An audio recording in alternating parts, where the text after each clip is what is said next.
Hi, my name is Sanford Jacoby, and I'm a professor of Human Resources and Organization Behavior at the Anderson School. With me today is Emily Nason, who is a PhD student in the HROB program. Emily and I worked on a research project together for the last couple of years. It's a study of human resource executives in Japan and the United States, but it gets at larger issues to do with differences in corporate governance and business strategy in Japanese and U.S. corporations. There's actually a big debate these days about differences in various kinds of capitalism. The kind of capitalism we have here in the United States, the kind you find in Europe, and what exists in Asia, and in particular in Japan. A lot of the debate is very theoretical. There isn't a lot of empirical research. And Emily and I decided that one way to get a handle on this debate was to do some empirical research. We wanted to look at the question of how different are U.S. and Japanese business corporations in the way that they organize the employment relationship, the way they manage it through their human resource executives, and how those things are linked to corporate governance systems.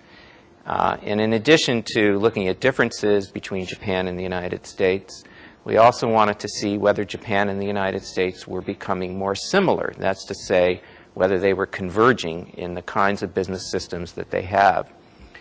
And our starting point for this research was the observation that in Japanese companies, and here we're talking about large Japanese companies and large U.S. companies, the kinds of companies that are in the Fortune 500, in large Japanese companies, the senior human resource executive is a very powerful individual inside the corporation, and the human resource function at headquarters is considered a very important high-status department. But in U.S. corporations, typically that's not the case. Typically, the senior HR executive is not regarded as a very powerful member of the senior executive team, and the human resource function is not regarded as one of the powerhouse functions. We wanted to see if that was changing, whether the U.S. human resource function was becoming more powerful, and what implications that might have for the employment relationship. And we also wanted to see whether there were changes going on in Japan. For example, was the employment relationship there becoming more market-oriented, and what implications might that have for the human resource executive? The other way we wanted to get into this was by looking at corporate governance. Here in the United States, it's well known that our corporate governance system is what's called a shareholder value or shareholder value model of corporate governance. And the idea is that the purpose of the corporation is to maximize value for shareholders. That may seem intuitively obvious way to run the corporation, but many Japanese companies historically have done things differently. And their view is what you might call a stakeholder approach, where shareholders are seen as one stakeholder in the enterprise, along with employees, and customers, and suppliers. And the job of senior management is to balance the interests of these different stakeholders. As a result, in Japanese companies, because employees are viewed as stakeholders, the human resource executive is a relatively high-power, high-status individual. The CFO, the financial person, is not as powerful as in the United States. In the U.S., with the shareholder value model, employees are typically viewed as commodities to be bought and sold, not as assets. And it is the finance function in the CFO who's quite powerful, HR less so. So these were some of the issues we were thinking about when we designed our research project. How could we actually operationalize some of these concepts to see how different are U.S. and Japanese companies really? And are they moving towards each other, or are they pretty much staying on separate tracks? Emily, maybe you'd like to talk a little bit about some of the things we did in our research and what we found. As Sandy said, so we started out with the idea that there are different ideal types of corporate organization in the United States and Japan. So in U.S., we have pretty much a shareholder model where in terms of corporate governance, in terms of HR strategy, executive values and employment outcomes is more shareholder focused. Whereas in Japan, we have a stakeholder model. So what is very interesting is that we try to see, instead of just looking at whether there's persisting differences on these variables in the two countries, we are able to actually use structural analysis to see how these variables are all related together structurally.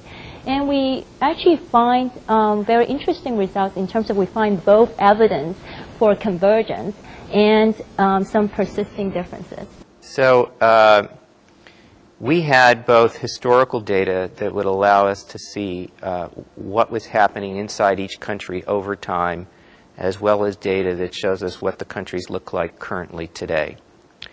And when we look at the historical data, we do see that Japan is becoming a little bit more like the United States in that the employment relationship is becoming more market-oriented, shareholders are becoming more important in corporate governance.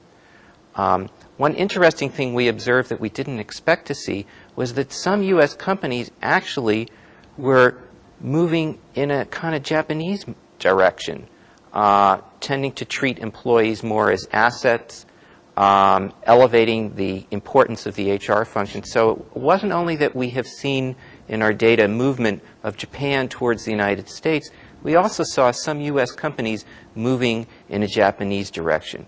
At the same time, though, we still see quite striking differences in many areas between Japan and the United States. The HR function in Japan continues to be much more powerful than the HR function in the United States. Conversely, the finance function is much more powerful in the United States than it is in Japan. We also see continuing differences in the importance that, or the way that companies think about employees, a more commodity-oriented approach in the United States, a more asset-oriented approach in Japan. Did I leave anything out, Emily? Well, I think another thing that is very interesting is that in the U.S. we find that although we find the emerging Japanese model, so the coexistence of both stakeholder and shareholder model, in the U.S. The stakeholder model is not strongly related to HR power. So by advocating stakeholder and employee concerns does not give HR executives the power as in Japan. So we have these two ideal type models, the shareholder value model and the stakeholder model. And we found evidence for the existence of both models in the United States, which is consistent with a point I made earlier that some U.S. companies have a kind of Japanese flavor to them, which isn't surprising if you remember back in the 1980s how popular Japanese management techniques were here in the United States. And a lot of those ideas did take root inside some U.S. companies. At the same time, in the last 10 years, the Japanese have been adopting many ideas from the United States, shareholder value model ideas. What was most interesting, I think, was how those shareholder value ideas have not taken root quite so strongly in Japan as the Japanese ideas seem to have taken root here in the United States. And that's based on our statistical analysis, structural equation modeling, it's called, of our data. Of course, it may be that because we're looking at data from early in the 21st century, we haven't observed the process of Japan borrowing from the United States quite long enough for the emergence of a shareholder value model in Japan, whereas the U.S. borrowing from Japan goes all the way back to the early 1980s, so it's been about 25 years.